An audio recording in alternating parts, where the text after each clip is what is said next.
एक चीज़ होती है THI, temperature humidity index. Temperature अगर कम भी है, ह्यूमिडिटी ज़्यादा है, तो बर्ड ने हीट स्ट्रेस में जाना है।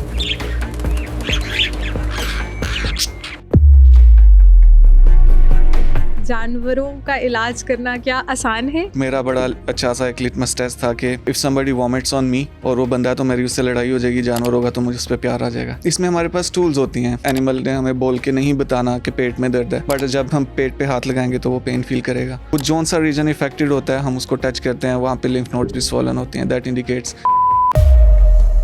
जानवरों में भी ऐसा होता है कि उनका भी स्किन का डॉक्टर डिफरेंट होगा, तो ये किस तरह आप डील करते हैं? The only one in Pakistan जिसके पास इक्विपमेंट भी है और वेट्स में कर भी सकते हैं। जो लोग पेट रखना चाहते हैं तो उन्हें कौन से पेट्स घर में रख लेने चाहिए? कैट्स जो हैं वो कुछ साइकाइट्रिस्ट आपको रिकमेंड कर रहे होते हैं कि अगर आप डिप्रेस्ड हैं तो आप कैट रखें, क्योंकि वो इतनी अच्छे आपके फेरोमोन्स को डिटेक्ट करते हैं।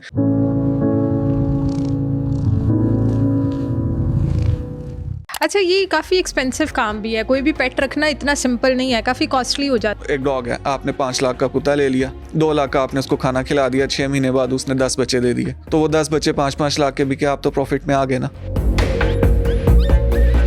जैसे आपके घर में चूहा आ जाता है तो वो पूरे मोहल्ले में चूहा आ जाता है, फिर आपके नेबर्स में और आगे नेबर्स में सब में जाता है। फेरोमोन्स और अल्ट्रासोनिक स्पीकर्स होते हैं, वो अपने एरिया में जहाँ पे भी चूहे हैं वहाँ पे लगा दो तो वो अल्ट्रासोनिक साउंड इतनी इरिटेटिंग होती है। बहुत सारे घरों में पेट्स रखने का बहुत कॉन्सेप्ट है, लेकिन हम ये नहीं जानते कि अगर हम पेट्स को प्रॉपर वे में नहीं रखते तो वो किस तरह हमें और हमारे बच्चों को बीमार कर देते हैं।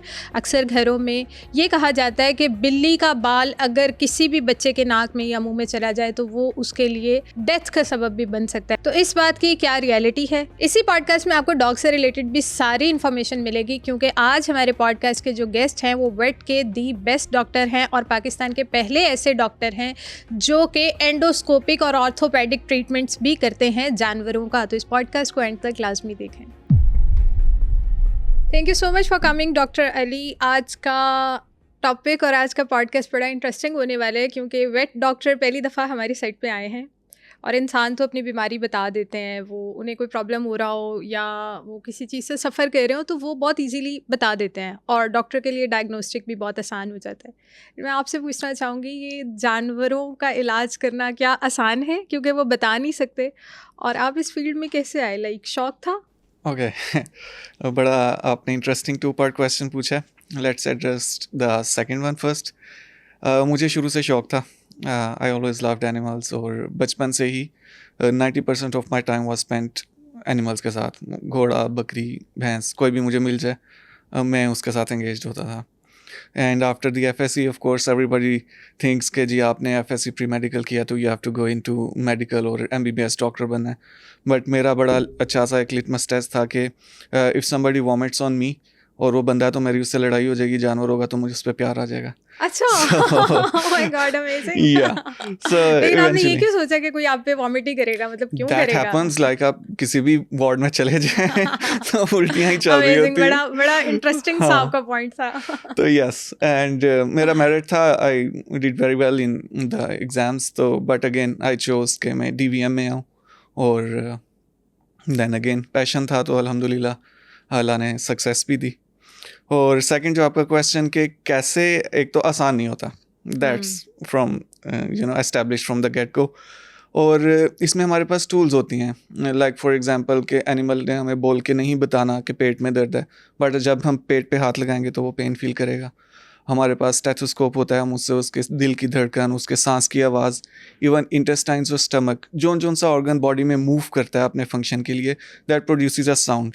हम उसको सुनते हैं, हमें नॉर्मल एबनॉर्मल का अंदाज़ा हो जाता है, तो वो एक diagnostic tool on the spot हमें पता लग जाता है। लाइक फॉर एग्जांपल मेरे पास एक हॉर्स आ जाए और उसके पेट में दर्द हो, मैं उसको स्टेथोस्कोप लगाऊंगा उसके पेट पे, उसकी इंटेस्टाइन्स लार्ज और स्मॉल की डिफरेंट साउंड्स आएंगी, उनसे मुझे पता लगेगा कि अच्छा ठीक है ये किस रीजन में मसला है कि ये नॉर्मल से हट के साउंड दे रहा है या साउंड नहीं दे रहा, देन इट मीन्स कि वो और भी परेशानी की बात है कि कॉन्स्टिपेशन है और what ever the case is.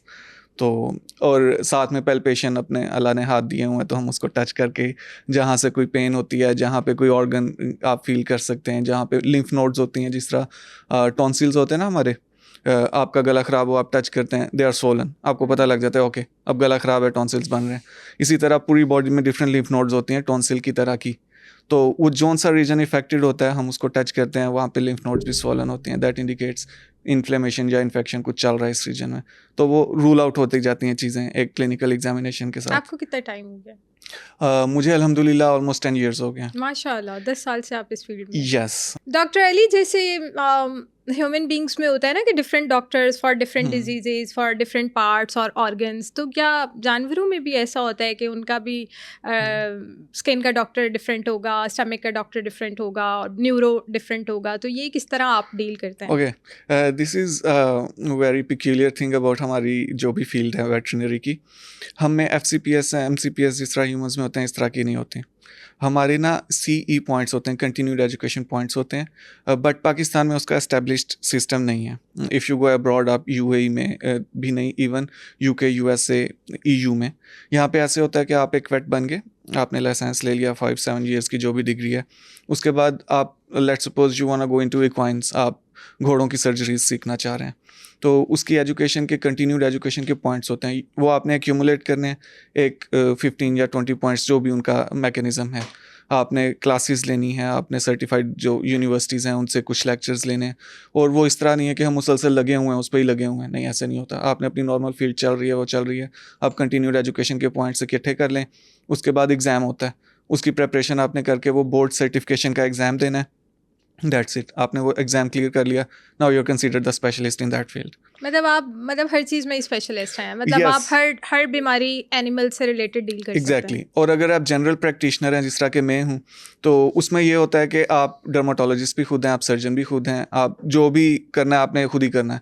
अब मेरी सर्टिफिकेशंस हैं डिफरेंट, आउट ऑफ कंट्री में जाता रहता हूँ, तकरीबन हर साल एक चक्कर होता है, और वो वर्कशॉप्स होती हैं हमारी, उसमें मेरे 4-5 CE पॉइंट्स एक्यूमुलेट हो जाते हैं, बट क्योंकि पाकिस्तान में उनकी इम्प्लीमेंटेशन नहीं है, तो आई कांट से कि हाँ जी मैं इस चीज़ का स्पेशलिस्ट हूँ। टेक्निकली पाकिस्तान में वो सिस्टम ही नहीं है, so we can't say that, but अल्हम्दुलिल्लाह I am certified with orthopaedics, endoscopy का, I am the only one in Pakistan जिसके पास इक्विपमेंट भी है और वेट्स में कर भी सकते हैं। अमेजिंग। सो या अच्छा, हमारे पाकिस्तान में लोगों को पेट्स रखने का बहुत शौक है, तो आप बहुत। थोड़ा सा ये बता भी सकते हैं हमारे पॉडकास्ट के अंदर कि अगर लोगों ने आपको अप्रोच करना हो तो वो कैसे कर सकते हैं, कोई सोशल मीडिया प्लेटफॉर्म है अगर आपका तो वो भी बता दें। जैसे आप बता रहे हैं कि you are the only one जो एंडोस्कोपिक और ऑर्थोपेडिक एनिमल से रिलेटेड डील करते हैं, तो वो भी आप मेंशन करते हैं। जी, इस तरह है कि हमारी वेबसाइट भी है avh.com.pk, उस पर ऑनलाइन अपॉइंटमेंट का होता है कि पूरा स्केड्यूल होता है कि लेट्स सपोज आप चाह रहे हैं कि आप 1 वीक बाद मेरे पास आएँ, you just log on to that, अपना अकाउंट बना के अपने पेट की इन्फॉर्मेशन दे के आप वहाँ से अपॉइंटमेंट ले लें, विल कॉल यू बैक, मेरे स्टाफ में से कोई ना कोई आपसे मेरा टाइम और वो कंफर्म कर लेगा। और ऑन दी अदर हैंड मेरा फ़ोन नंबर होता है, मेरा 24 घंटे फ़ोन चल रहा होता है, कभी भी कोई कॉल करे always attend, but one thing is के व्हाट्सएप कैन बी इग्नोर्ड, क्योंकि अक्सर वो बिजी होता है बंदा, तो व्हाट्सएप नहीं मैं सुन पाता, लेकिन सिम पे every time you can call. और 2 क्लिनिक्स हैं, एक बहरिया टाउन में, एक वेलेंशिया टाउन के पास, उधर क्लिनिक के नंबर्स पे भी कॉल हो सकती है, वहाँ पे अपॉइंटमेंट ली जा सकती है। मैं ना भी हूँ तो क्लिनिक के वर्किंग आवर्स में ऑलवेज एक ना एक कोई ना कोई वेट होता है जो कि एक्सपर्ट होता है, जो कि मेरी एब्सेंस में टैकल कर सकता है प्रॉब्लम्स को। Very nice. अली, मुझे एक चीज़ और बताइएगा कि जैसे मैं बिल्कुल पेट लवर नहीं हूँ, मुझे बहुत वहम है पेट से, मतलब मुझे ऐसा लगता है घर में कोई भी जानवर आएगा सब बीमार होंगे, सब बीमार होंगे। मेरे सामने से बिल्ली भी गुजर जाए तो मुझे डर लगता है, मुझे कोई भी जानवर नहीं पसंद, ठीक है। अब आपको मैं अभी इस टाइम बहुत बुरी लग रही होंगी, आई नो, लेकिन ये रियलिटी है।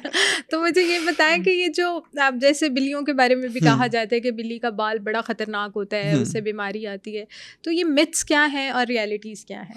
ओके, ये चीज़ जो है ना डिबंक करनी बड़ी मुश्किल है, क्योंकि it's like a cultural phenomena Pakistan में कि अच्छा जी बिल्ली का बाल, ऐसा कुछ नहीं होता।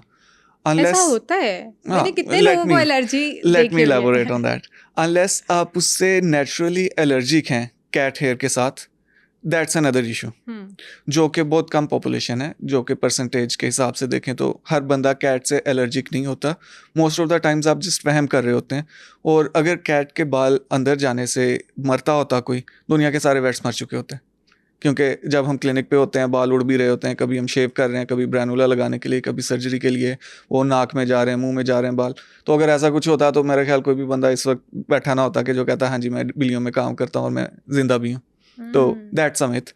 अगर आप एलर्जिक हैं, of course that's gonna happen, आपको एलर्जी होगी। अगर वो आपकी अपनी बिल्ली नहीं भी है घर में, तो बाहर से भी कोई बिल्ली आपके पास से गुजरेगी, उसका बाल आपको टच हो गया, तो एलर्जी ही है। जिस तरह कुछ लोगों को कुछ प्लांट्स के साथ होती है, उसी तरह बिल्ली के बालों से भी उसी तरह वो प्रोटीन्स हैं, उन्होंने बॉडी में आना है, बॉडी ने ओवर रिएक्ट करना है, एलर्जी हो जाएगी। और दूसरा जो है, अगर आपने घर में पेट रखा हुआ है, जिस तरह मैंने घर में एक रेस्क्यू कैट है, छोटा सा मुझे गली से किटन मिला था, मैंने वो रखा हुआ है। आप उसकी हेल्थ मेंटेन करें, उसकी स्किन कंडीशन, उसके शैम्पूज अच्छे यूज़ करें, रेगुलर बाथ्स दें, डेली कॉम करें। अक्सर लंबे बालों वाली बिल्लियों का मसला होता है, उनको फंगस हो जाती है, क्योंकि लोग कॉम नहीं करते, उनको रेगुलर बाथ नहीं देते, मैट्स बन जाते हैं बालों के, उससे मसला होता है स्किन का। अगर आप उन चीज़ों को कवर्ड रखें, उसकी वैक्सीनेशन, उसकी डिवर्मिंग अप टू डेट रखें, देयर इज़ नो इशू।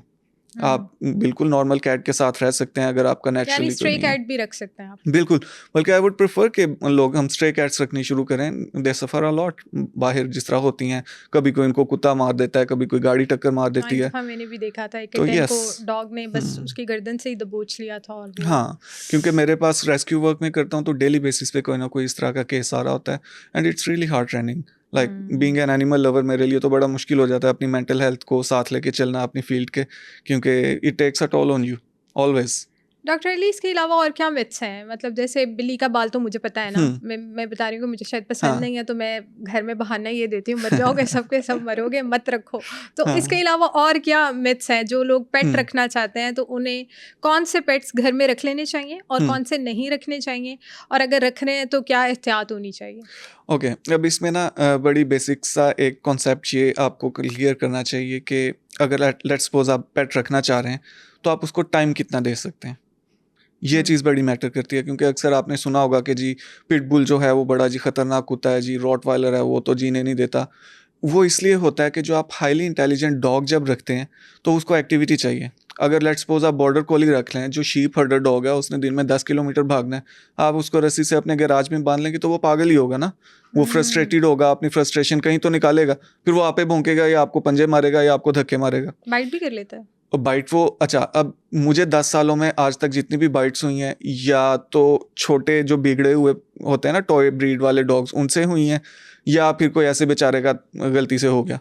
मुझे ना कभी आज तक स्ट्रे डॉग ने काटा है, ना किसी बड़े डॉग ने काटा है। वो ट्राई ज़रूर करते हैं, लेकिन उनकी समझ आ जाती है कि उन्होंने ज़ेन बनाया हुआ है, उन्होंने मुंह बनाया हुआ है। तो छोटे जो डॉग्स होते बेचारे हैं, हम जैसों को समझ नहीं आती, वो तो फिर हाँ, अब आप पेट रख रहे हैं ना, तो you need to be aware of it. आपको अपना होमवर्क पूरा करना है, आपको पता हो कि आप कौन सी ब्रीड ले रहे हैं, उसकी एक्टिविटीज़ क्या हैं, आपने उसको खाना क्या देना है। हमेशा फ्रस्ट्रेटेड एनिमल होता है ना, वो आप पे अटैक करेगा। डॉग के बारे में साथ एक ये बड़ा कॉन्सेप्ट है कि जी आवारा कुत्ता है तो इट मीन्स पागल ही है, ऐसा नहीं होता। अब रेबीज़ जो है पाकिस्तान हाई रिस्क रीजन्स में आता है, इंटरनेशनली अगर कैटेगराइज करें, ऑफ कोर्स वो है, लेकिन ये नहीं है कि हर नज़र आने वाला कुत्ता ही पागल है। तो लोग इस तरह करते हैं कि जी डॉग देखा, उसको शूट कर दिया, उसको मार दिया, उसको ये कि जी पागल था। उनका यही होता है, लेकिन वो पागल नहीं होते, वो बेचारे वैसे ही अब क्यूरियस होके आपके पास आ रहे हैं। या एक डॉग है, लेट्स सपोज उसने बच्चे दिए, पास से एक बाइक वाला गुजरा, उसके बच्चे के ऊपर से टायर गुजार गया। अब उस डॉग के लिए हर बाइक वाला जो है वो एक मैनेस है, वो भौंकेगी, वो अपने एरिया को प्रोटेक्ट करेगी। लोग कहते हैं लो जी ये तो पागल होगी, ये तो भौंक रही है, ये तो पीछे भाग रही है, इसको मार दो। इसी तरह अगर कोई गाड़ी वाला साइड मार गया, या इवन अगर जिस तरह मैं हूँ, मेरी गाड़ी है, वो वेलेंशिया और जो क्लिनिक के आसपास के डॉग्स हैं वो पहचानते हैं। बहरिया में मैंने क्लिनिक के बाहर फूड रखा होता है, वो डॉग्स को पता है, वो मेरी गाड़ी को देख के टेल हिलाते हिलाते हल्का हल्का भौंकते मेरे पास आ जाते हैं। अब मैं परेशान हो जाऊँ कि हाँ जी डॉग्स आगे, मैं इनको मार दूँ, वो बेचारे एक्साइटमेंट में भी बोल लेते हैं, उनका हक है कि चलो थोड़ा सा उनको मार्जिन ऑफ एरर देना चाहिए। सिमिलरली कैट्स का भी है कि अब लोग कहते हैं जी हमने कैट ले ली, बर्थडे पे जी गिफ्ट कर दें बच्चों को कैट, ये कर दें वो कर दें, लेकिन it's like a real life. आप इसको इग्नोर नहीं कर सकते ना कि उसकी जो ज़रूरियात हैं, आपने उसको लीडर ट्रेन करना है, डेली उसकी कॉमिंग होनी है। अगर लंबे बालों वाली पर्शियन कैट है या कोई और इस तरह की, आप अपने बाल ना ब्रश करें एक हफ्ता, उसके बाद कहें कि लो जी मेरे बालों में अटकें क्यों पड़ी हैं, तो फिर आप बिल्ली को क्यों ब्लेम करते हैं जब आप उसको डेली ब्रश नहीं कर रहे और उसके बाल अटक जाते हैं, तो आप कहते हैं गंदी बिल्ली होगी, अब इसको घर से निकाल दो। तो ये चीज़ जो है ना, लोग रियलिस्टिक होके नहीं अप्रोच करते कि हमने पेट रखना है तो उसको क्या करना है। और इसी तरह बर्ड्स जो हैं वो बहुत सफ़र करते हैं टेम्परेचर की वजह से। एक चीज़ होती है THI, टेम्परेचर ह्यूमिडिटी इंडेक्स, के टेम्परेचर अगर कम भी है, ह्यूमिडिटी ज़्यादा है, तो बर्ड ने हीट स्ट्रेस में जाना है। अब हमारे यहाँ पे क्या होता है, वो कहते हैं लो जी हमने तो यहाँ पे कूलर लगा दिया है, तो हमारा बर्ड क्यों मर रहा है, या वो उसका मुंह क्यों खुला हुआ है, या वो बीमार क्यों हो रहा है बार बार। लेकिन आप ये नहीं देख रहे कि बाहर से हबस कितनी है, ऊपर से कूलर चल रहा है उसकी भी हबस हो रही है। सिर्फ हवा दे देना या उसको खाना डाल देना एक नहीं है, उसकी मेंटल हेल्थ, उसकी फिजिकल हेल्थ, उसका फिजिकल स्ट्रेस, ये चीज़ें आपने मैनेज करनी होती हैं, जो कि लोग नहीं मेंटली प्रिपेयर्ड होते और फिजिकली प्रिपेयर्ड होते, और फिर एनिमल्स बहुत सफ़र करते हैं। अब आफ्टर द फैक्ट आप उसको लें, ट्रीटमेंट करवा लें, दैट्स अनदर थिंग। बट पेट लेने से पहले आपको पता होना चाहिए कि आप क्या रिस्पॉन्सिबिलिटी ले रहे हैं। अब आपकी एक कैट है, वो 5 से 7 साल कम से कम एवरेज उसकी लाइफ है, ज़्यादा चलने पे 10-12 साल तक भी जाती हैं। मेरे पास एक पेशेंट है, उनकी 28 साल की बिल्ली भी है।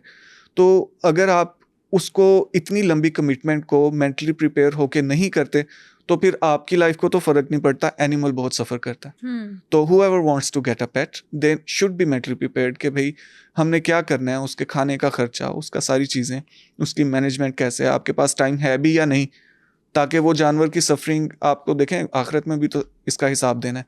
आपने एक ज़िंदा चीज़ को ला के रख लिया, वो सफ़र कर रही है, उसको खाना नहीं टाइम पे मिल रहा, तो ऑफ कोर्स उसने तो अल्लाह से शिकवा करना है, बंदे से तो नहीं बोल के वो कहेगा। बिल्कुल ठीक तो है। इस चीज़ का लोग एस्टिमेट भूल जाते हैं।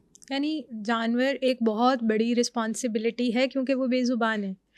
एक तो इंसान है ना, वो बता देगा कि यार मुझे अभी फ़िल वक्त ये चीज़ चाहिए, मुझे खाना चाहिए, मुझे नहाने की ज़रूरत है, मुझे कहीं जाना है, मैं बोर हो रहा हूँ, या कुछ भी। अब अगर हम पौधों के बारे में कहते हैं कि वो भी लिविंग ऑर्गेनिज़म है, हमें उनका ख्याल रखना चाहिए, उनको टाइम पे पानी देना चाहिए, तो जानवर भी लिविंग ऑर्गेनिज़म है। हम इनकी दफ़ा पे तो हम बहुत ज़्यादा टारगेट किलिंग पे भी जाते हैं, और हम घर में रख के उनके साथ बहुत बुरा सलूक कर रहे होते हैं। हमें आइडिया ही नहीं होता कि यार उसने खाना नहीं खाया, पूरा पूरा दिन गुजर जाता है। मैंने ऐसी भी फैमिलीज़ देखी हैं कि पूरा पूरा दिन गुजर जाता है और जानवर बैठा है आपका भूखा। और हालांकि जानवर तो बहुत लॉयल होते हैं, अगर आप रखें तो वो बहुत लॉयल हैं आपके घर के साथ, अपने लोगों के साथ बहुत कनेक्टेड होते हैं। तो ये मुझे लगता है बहुत अवेयरनेस की ज़रूरत है। अगर कोई पेट रखना चाहता है तो उससे पहले कहाँ से क्या ट्रेनिंग लेनी चाहिए, कैसे अवेयरनेस लेनी चाहिए? ओके, अब इसमें 2 चीज़ें होती हैं। एक तो आजकल जिस तरह सोशल मीडिया का दौर है, तो आपको ना आप थोड़ा-सा सर्च करें, आपका एल्गोरिदम आपको उस तरह की वीडियोज़ देने लग जाता है। और अक्सर क्या होता है कि वो कुछ उसमें वाक़ई जेन्युइन एडवाइस दे रहे होते हैं लोग, और कुछ ऐसे होते हैं जो फ़ेक चीज़ें बता रहे होते हैं।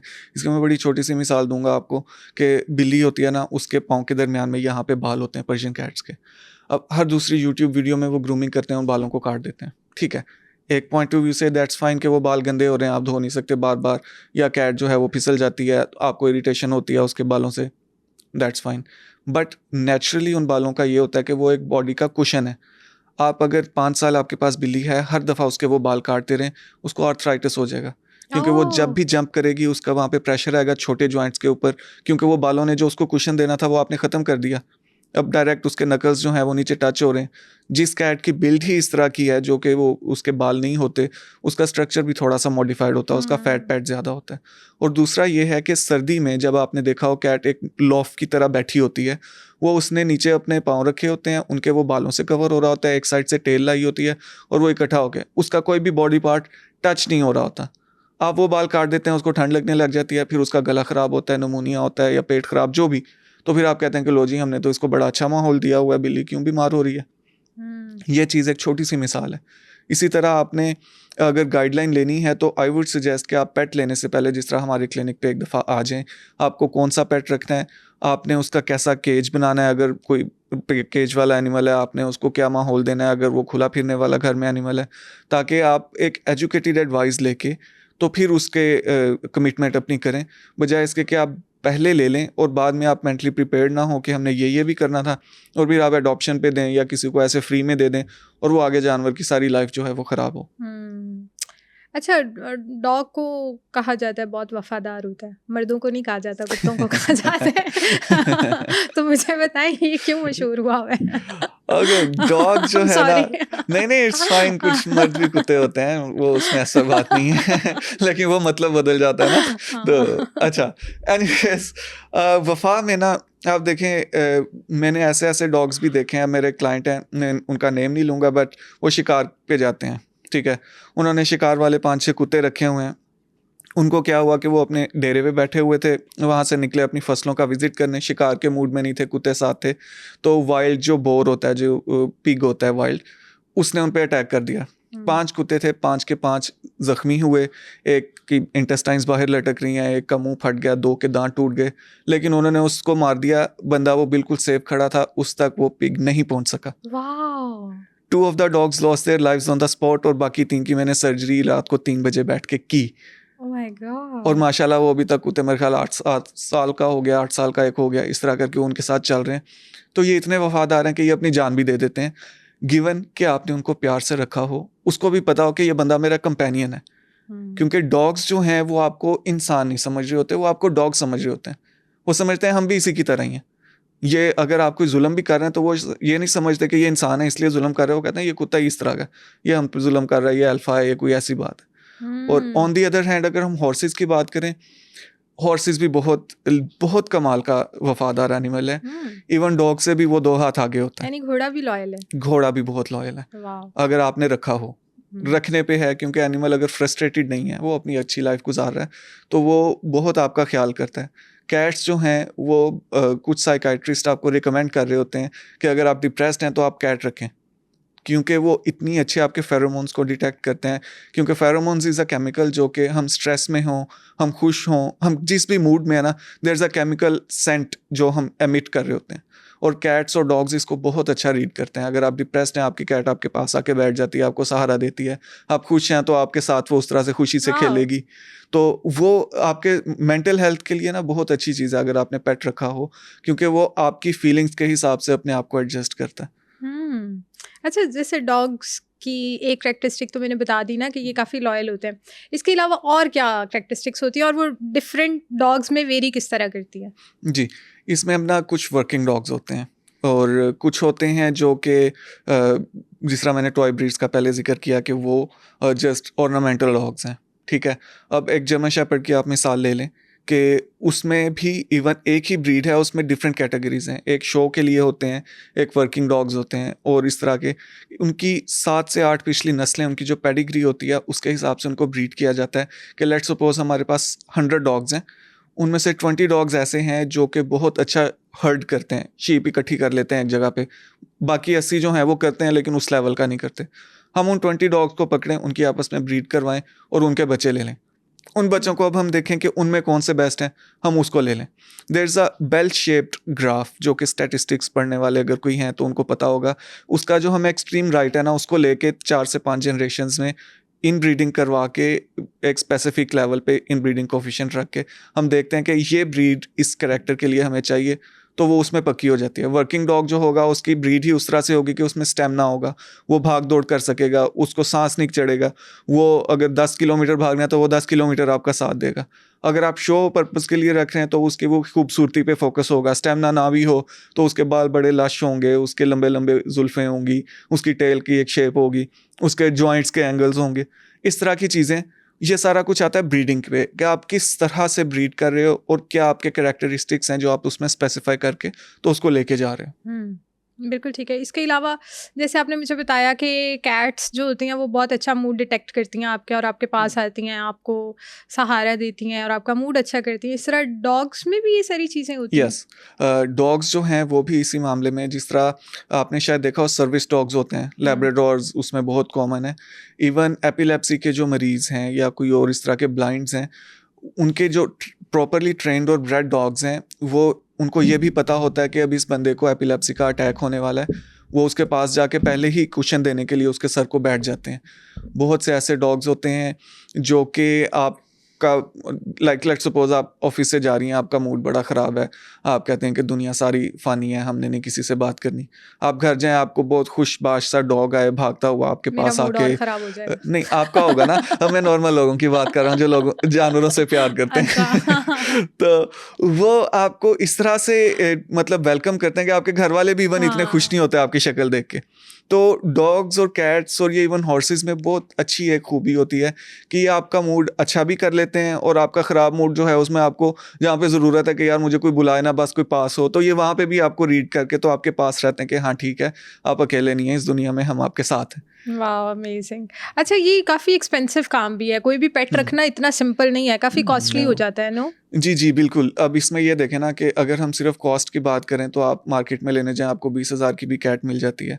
आपको अगर कोई सस्ता डॉग लेने जाएं 10-15 हज़ार का भी मिल जाता है। लेकिन उनकी वैक्सीनेशन ही करने जाएं तो वो 4-5 हज़ार 10 हज़ार इस रेंज में जाती हैं। तो जब आप इसको रख लेते हो ना तो it's like a family member for you. फिर आप पैसे नहीं गिनते। अब मेरे पास ऐसे भी लोग आते हैं जिनकी कैट्स के हम ऑर्थोपेडिक सर्जरीज करते हैं, तो अच्छा खासा वो उस पर इन्वेस्ट कर रहे होते हैं, पूरी केयर हो रही होती है, सर्जरी की कॉस्ट के अलावा बाद में जो खर्चे होते हैं, तो वो क्योंकि उनके लिए बच्चा होता है, उनके लिए ये नहीं होता कि अच्छा ये बिल्ली है, ये इतने किया तो हमने इस पे ही रहना है। It's not like that. It's like ये हमारा बच्चा है, बस हमने इसको पाल लिया तो ये इसी तरह ही हमारे साथ ही है, फैमिली मेम्बर है। तो वो पॉइंट ऑफ व्यू की बात होती है कि आपका जब आप रख लेते हैं तो फिर इट्स नॉट लाइक कि उसकी कॉस्ट क्या है। तो ये जो मतलब बहुत ज़्यादा डिफरेंट एनिमल्स पे इन्वेस्ट करते हैं, बर्ड्स पे इन्वेस्ट करते हैं, ये उन्हें पे बैक भी करता है in the context of business? जी, अभी इसमें ये देखें ना कि पिछले कुछ सालों में टिकटॉक की वजह से और सोशल मीडिया की वजह से अगर हम बात करें तो डिज़ाइनर ब्रीड्स का बहुत ज़्यादा ट्रेंड हो गया। जिस तरह एक बंदा है वो जी देखता है कि एक टिकटॉकर है बड़ा मशहूर है, उसने वो फलानी ब्रीड का एक कुत्ता रखा हुआ है, मैं भी वो रख के उसका पेज बना लूँगा तो जी बल्ले बल्ले हो जाएगी, मैं भी वायरल हो जाऊँगा। इस तरह के पॉइंट ऑफ व्यू से ख़रीदने वाले लोग होते हैं। अगर आप एक ब्रीड का एनिमल रख रहे हैं, आप उसको बच्चे ले रहे हैं उसके, अगर आपकी कॉस्ट लेट्स सपोज के एक डॉग है, आपने 5 लाख का कुत्ता ले लिया, 2 लाख का आपने उसको खाना खिला दिया, 6 महीने बाद उसने 10 बच्चे दे दिए, तो वो 10 बच्चे 5-5 लाख के बिके, आप तो प्रॉफिट में आ गए ना। तो बिजनेस के पॉइंट ऑफ व्यू से भी अब करना गलत है या सही है, I am not gonna address that topic, that's like live wire. तो ओके वो डॉक्टर अली, जैसे हम देखते हैं कि ये जो स्ट्रे डॉग्स होते हैं इनको बहुत ज़्यादा किल कर दिया जाता है, टारगेट किलिंग होती है और बड़े आराम से कुत्तों को मार दिया इस फलाने एरिया से और वहाँ से ख़त्म हो गए कुत्ते, तो ये ठीक है? नहीं, बिल्कुल भी नहीं। बल्कि मैं तो एनिमल एडवोकेसी में मेरी अक्सर लोगों से लड़ाई हो जाती है, क्योंकि मैं ना 2016 से जब से मैंने क्लिनिक बनाया, I have been working with the welfare aspect हमारी फील्ड का जो है। 2017 में I was the only one जो लाहौर में CNVR capture neuter vaccinate release, इसको TNR भी कहते हैं, ट्रैप न्यूटर रिलीज़ प्रोग्राम कर रहा था इस्तांबुल में, जिस तरह टर्की में करते हैं ना वो, कि जो भी स्ट्रे पॉपुलेशन है एक स्पेसिफिक एरिया की, उसको पकड़ा, उसको वैक्सीनेट किया, उसकी सर्जरी करके उसको स्प्रे न्यूटर जो भी करना है वो करके तो वापस वहीं पे छोड़ दिया। वो अपनी एक लाइफ गुजारेगा, एग्रेसिव नहीं होगा क्योंकि उसने बच्चे नहीं देने, उसने हीट पे नहीं आना, उसका ब्रीडिंग सीजन नहीं होना, तो वो बड़ी अच्छी लाइफ एनिमल गुजार लेता है और वो वैक्यूम नहीं क्रिएट होता। और लोग जो हैं अब इस तरह करते हैं कि जी कुत्ता नज़र आया जी, लेट्स सपोज एक ब्लॉक है सोसाइटी का, उसमें 10 डॉग्स हैं, उन्होंने पकड़ के उनको शूट कर दिया। अब जो डॉग उधर रह रहे थे उनको तो आपकी रूटीन का पता है ना कि ये बंदा हमें पसंद नहीं करता, इसने सुबह 8 बजे ऑफिस जाना है तो यहाँ से साइड पे हो जाइए वरना टांग मार देगा, ये वट्टा उठा के मार देगा, कोई और काम इस तरह का कर लेगा। जो नए आने वाले डॉग्स हैं उनको इस बात का नहीं पता, वो आपको नजर आएंगे बार बार, फिर अगर आप उनको कुछ कहोगे वो एग्रेसिव भी होंगे। तो इस वजह से जो एग्रेशन कम होने के बजाय बढ़ जाता है। आप 100% पॉपुलेशन ख़त्म तो नहीं कर सकते ना, आप एज्यूम नहीं कर सकते कि जी हमने अब ये 10 कुत्ते मार दिए तो अब दोबारा 10 नहीं आएंगे। वो हो सकता है 20 आ जाए, फिर उनकी आपस में लड़ाइयाँ हों, आ जाके महीने बाद पता लगे कि हाँ जी अब 10 ही रह सकते हैं, तो ये एरिया की क्योंकि वो पॉपुलेशन डेंसिटी के हिसाब से उन्होंने 10 नहीं रहना, तो वो लड़ाइयाँ करते कराते फिर 10 सेटल डाउन हो जाएंगे, आप 6 महीने बाद फिर उनको मूव करेंगे। तो ये चीज़ जो है ना, मैं इसके बड़ा अगेंस्ट हूँ। हमें बिल्कुल भी इनको शूट नहीं करना चाहिए। बेशक इसके साथ हमारे लेजिस्लेचर है लेकिन उसकी इम्प्लीमेंटेशन नहीं हो रही।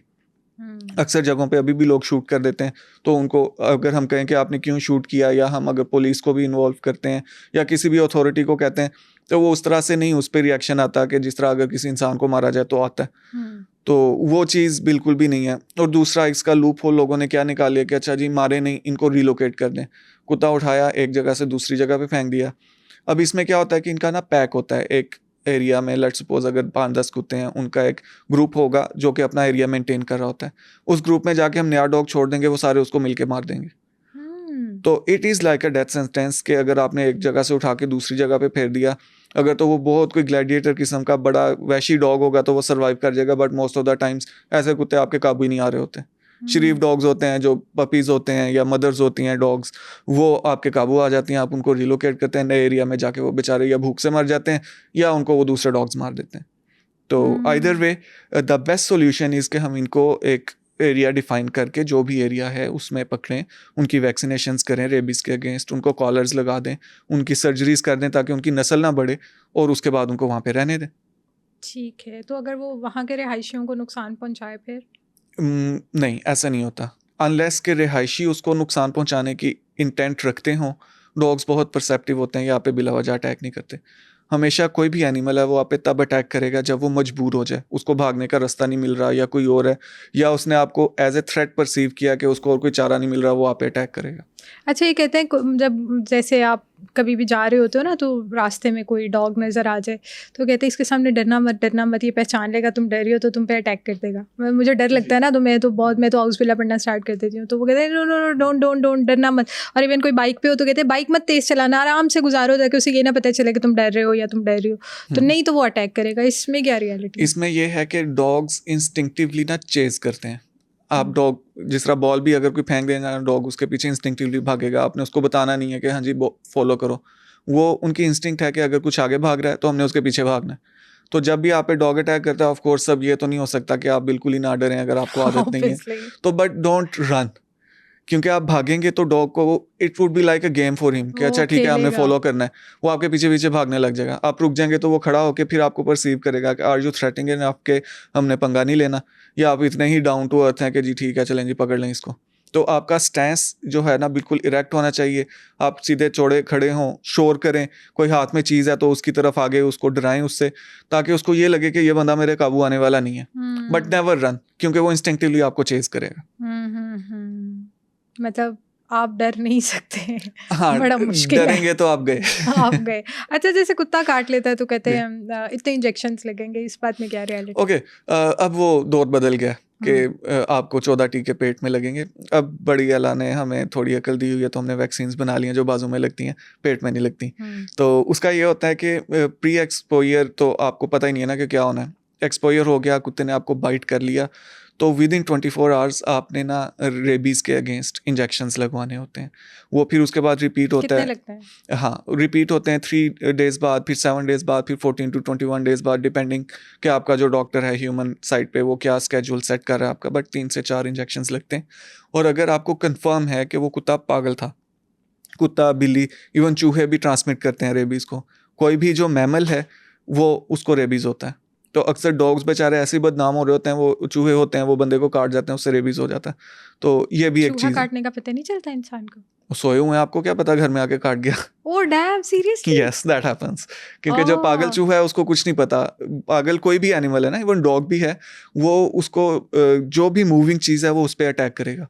आप उसको इवन अपना साया भी हिलता हुआ नजर आए वो ज़मीन को काटने लग जाता है। वो जानवर जब पागल हुआ होता है ना तो वो इतना ज़्यादा हाइपर होता है। It's a virus. बेसिकली होता क्या है कि एक रेबीज़ का वायरस है, ये किसी भी जानवर में गया, उसने उसको काटा। अब लेट्स सपोज उसने उसको टांग पे काटा है, एक स्पेसिफिक स्पीड पे उसके नर्वस सिस्टम ने उस पाँव से लेके दिमाग की तरफ ट्रैवल करना है। वायरस जो है मिलीमीटर्स में इसकी एक स्पेसिफिक वैल्यू के इतने उसने डेली सफ़र करना है दिमाग की तरफ। तो जितना दिमाग के करीब बाइट होगी उतना जल्दी वो दिमाग तक पहुंचेगा और फिर वो पागल हो जाता है। और जब एक दफ़ा साइन सिम्टम्स आ गए पागल होने के, you can't do anything about it. That's it. अच्छा, जैसे आपने चूहों की बात की, अक्सर घरों में बहुत चूहे आ जाते हैं और वो निकलने का नाम नहीं लेते। आप कुछ भी कर लो, कोई ना कोई एक चूहा होता है जो पूरी नस्ल चला देता है।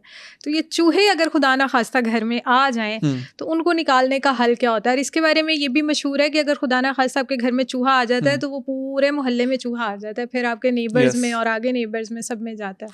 ओके, अब इसमें यह है कि सबसे इम्पोर्टेंट चीज़ तो यह है कि रास्ता बंद हो।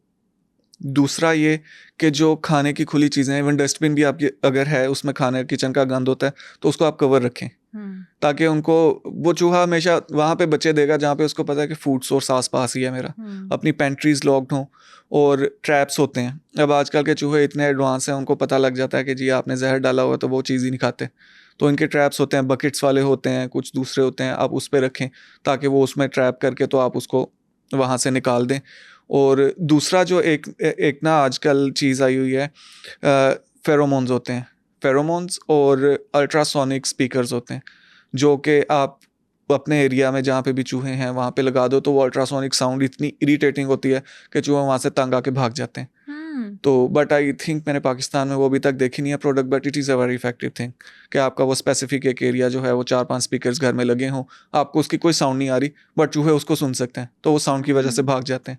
कुछ फेरोमोन्स होते हैं प्रेडेटर्स के, जिस तरह चूहे अगर बिल्ली से डरते हैं, कुत्ते से डरते हैं, फॉक्स से डरते हैं, उनके फेरोमोन्स होते हैं। तो वो उनकी स्मेल वहाँ पे होती है, वो आपको नहीं आती लेकिन चूहों को बड़ी क्लियर कट आ रही होती है कि यहाँ पे कोई प्रेडेटर है, यहाँ से निकलो। डॉक्टर अली, मुझे ये भी बताइएगा कि डॉग्स और कैट्स ऐसे पेट्स हैं जो तकरीबन 10 में से कोई 3-4 लोगों के घरों में तो होते हैं, ठीक है? तो इनकी वैक्सीनेशंस का क्या प्रोसेस होता है? किस तरह करवानी चाहिए? कितने टाइम बाद करवानी चाहिए? और कौन-सी वैक्सीनेशंस होती हैं? ओके, अब इसमें ना जो world small animal veterinary association है ना, उनकी कुछ रिकमेंडेशंस हैं कि ये वायरसेस कवर होने चाहिए, जो कि पाकिस्तान में भी इम्प्लीमेंटेशन होती है उसकी ना, हम उसी के अंडर आते हैं। और कुछ वैक्सीन्स का उन्होंने टाइम दिया हुआ है कि ये इस एज पे होती है, कुछ वैक्सीन्स का उन्होंने रीजन टू रीजन वेरी करता है कि जिस तरह पाकिस्तान हाई रिस्क है रेबीज़ के लिए, तो आप उस पर प्रेफर कर सकते हैं कि आप रेबीज़ पहले लगाएं। तो डिस्कस कर लेते हैं।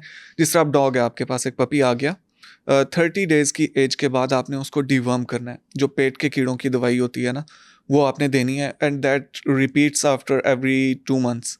गर्मियों में 2-2 महीने पे कर लेते हैं और 3 महीने पे भी जा सकते हैं। वेरीज़ के आपकी वो उसका एक्सपोज़र कितना है बाहर की चीज़ों से, मिट्टी से और इन चीज़ों से। लेकिन आप ये अज़्यूम नहीं कर सकते कि जी मेरा डॉग बाहर नहीं जाता तो उसके पेट में कीड़े नहीं हैं, क्योंकि कीड़ों के जो एग्स हैं वो माइक्रोस्कोपिक होते हैं, आपके जूतों के, कपड़ों के साथ लग के, डस्ट के साथ घर में आ जाते हैं। वो उसकी बॉडी पे लगेंगे, पाँव पे लगेंगे, वो अपनी ग्रूमिंग करेगा, एग्स अंदर गए, हैच किए, पेट में कीड़े हो गए। तो अक्सर लोगों के डॉग्स जो हैं वो कभी डिवर्म नहीं करवाए होते, तो वो थ्रो अप कर रहे होते हैं लंबे लंबे वर्म्स। वो कहते हैं ये तो घर से कभी निकला ही नहीं। तो वो एक मिथ है कि जी आपका अगर डॉग बाहर नहीं गया या कैट बाहर नहीं गई तो उसको कीड़े कैसे पड़ गए। जस्ट रिमेंबर कि 2 से 3 महीने, मैक्सिमम 4 महीने बाद उसकी डिवर्मिंग लाजमी होती है, and it starts at 1 month of age. उसके बाद डॉग्स में ये है कि हम 40 to 45 डेज पे पार्वो और डिस्टेम्पर, ये 2 बड़े डेडली वायरसेस हैं, इनकी फर्स्ट शॉट लगा देते हैं। 6 वीक्स का या 45 दिन का ये लॉजिक है कि तब तक उसके अंदर उसकी माँ की तरफ से जो मैटरनल एंटीबॉडीज़ हैं वो होती हैं। तो उससे पहले वैक्सीन अगर आप लगाएंगे तो जो माँ की तरफ से उसके ब्लड में एंटीबॉडीज़ हैं वो उसके साथ बाइंड कर लेंगी, आपकी वैक्सीन का भी इफेक्ट नहीं होगा। तो डॉग्स और कैट्स दोनों में मिनिमम एज जो है वो 6 वीक्स है, जिसके बाद वैक्सीनेशन स्टार्ट होती हैं। और उसके बाद फिर एवरी 14 to 21 डेज़ पे आपने रिपीट करना है। लोग कहते हैं कि जी सिर्फ 21 दिन का फिक्स है, बट मिनिमम 14 डेज़ भी है, मैक्सिमम 21 दिन होता है। सेकंड थर्ड जो शॉट्स हैं, कुछ लोग 4 पे भी जाते हैं, बट अगर 3 शॉट्स, 1 प्राइमर के बाद 2 बूस्टर्स लग जाएं तो दैट्स इनफ। और डॉग्स के केस में जिस तरह हम बात कर रहे हैं, तो फर्स्ट शॉट जो है उसमें रेबीज़ नहीं हम लगा सकते। 2 मंथ से कम एज हो कैट की या डॉग की तो उसको रेबीज़ की इनोकुलेशन हम नहीं करते। बॉडी इस काबिल नहीं होती कि वो उसको प्रोसेस कर सके। जो सेकंड शॉट होता है 45 दिन के बाद, 21 दिन बाद जो लगना है, वो उसमें parvo, distemper, hepatitis, parainfluenza, Leptospira और रेबीज़, ये 6 बीमारियां हम कवर करते हैं। उसके बाद थर्ड शॉट जो होता है डॉग्स में, सेम वही वैक्सीन जो 6 बीमारियों वाली रिपीट हो जाती है और वो कवर हो जाती है। इसमें से अब लेप्टोस्पायरा ऐसी बीमारी है, रेबीज़ का तो सबको पता होता है, लेप्टोस्पायरा जो है वो यूरिन के थ्रू फैलती है और वो इंसानों को भी लग सकती है।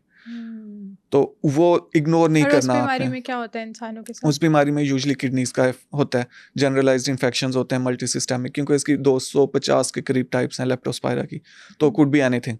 तो बेहतर है कि इसकी वैक्सीनेशंस आपकी हेल्थ के लिए भी ज़रूरी है वो हुई हों। एनिमल के लिए तो चलो बेचारा सफ़र करता ही है अगर वायरस आ जाए।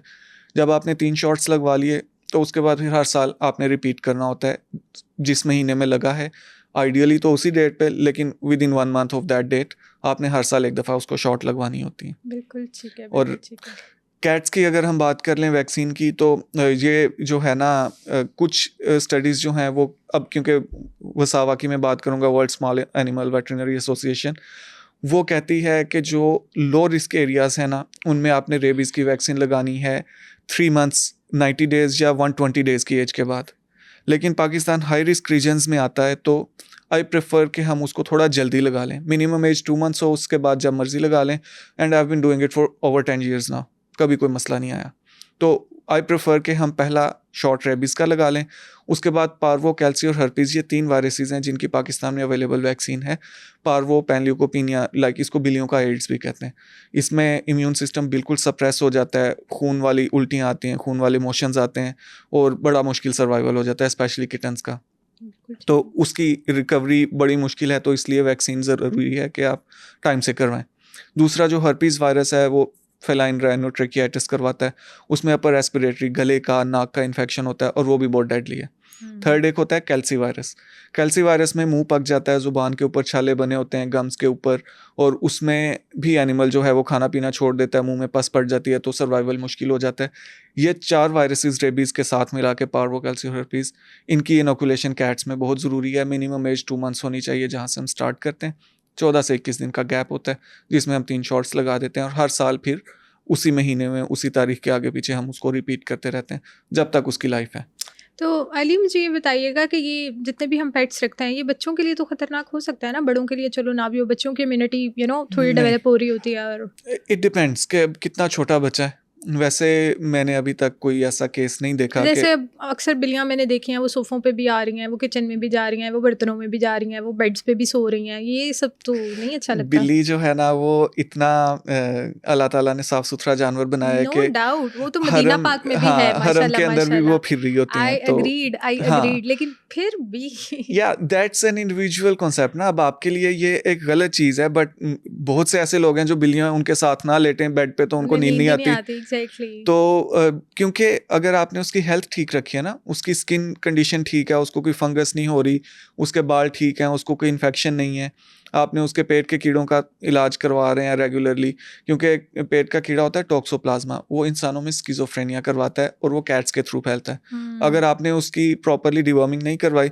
तो of course it's harmful for you and your kids. अगर आप उसकी डिवर्मिंग अप टू डेट रख रहे हैं, आप उसको प्रॉपरली वैक्सीनेट करवा रहे हैं, तो आपके लिए कोई इशू नहीं है। आप उसको घर में रखें, किचन में आ रही है, हाँ ऑफ कोर्स अब आपने उसको ये इतनी तो सिखानी है तमीज़ के जी आपके खाने में मुंह ना मारे, आपके बर्तन ना गिराती रहे, आपको तंग ना करे, आप सोए हुए आके बाइट ना करने लग जाए।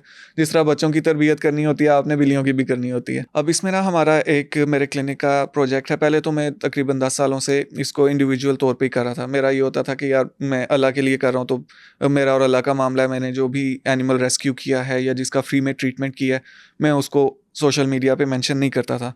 बट आई फेल्ट लाइक कि वो मैसेज बाहर ना जाने की वजह से ना कुछ लोग मिसगाइड हो जाते हैं। जिस तरह मेरे ही एक क्लाइंट थे, मेरे क्लिनिक से 4 किलोमीटर दूर उनको सड़क से डॉग मिला, उनको नहीं पता था कि हम रेस्क्यू करते हैं, वो कहीं उनको ना ले जा सके डॉग को, वो बेचारा एक्सपायर हो गया। तो फिर आई थॉट कि नहीं, I have to do it publicly, ताकि लोगों को पता हो कि ऑफ कोर्स हमारे पास आ सकते हैं। क्योंकि मेरे पास कोई भी अगर आप सड़क से उठा के जानवर लाएंगे जो एक्चुअली रेस्क्यूड है, I don't charge any consultation fee, और अगर मेडिसिन भी सस्ती लगती है तो मैं वो फ्री में कर देता हूँ। तो उसमें ये होता है कि अब मैंने उसको ना प्रॉपरली एक डेजिग्नेटेड प्रोजेक्ट के नाम से, इवन सोशल मीडिया पे भी उसका अलग से मैंने चैनल बना दिया है, अबैंडन्ड सोल्स वेलफेयर प्रोजेक्ट। तो बेसिकली वो मेरे क्लिनिक का ही एक प्रोजेक्ट है। उसमें ये होता है कि अभी तो मैं इवन डोनेशंस भी नहीं ले रहा आजकल। अगर कोई दे देता है कि लेट्स सपोज आपको गली से डॉग मिला, आप लेके आए, अब मेरे पास वो आ गया, मैंने उसका ट्रीटमेंट करना ही करना है।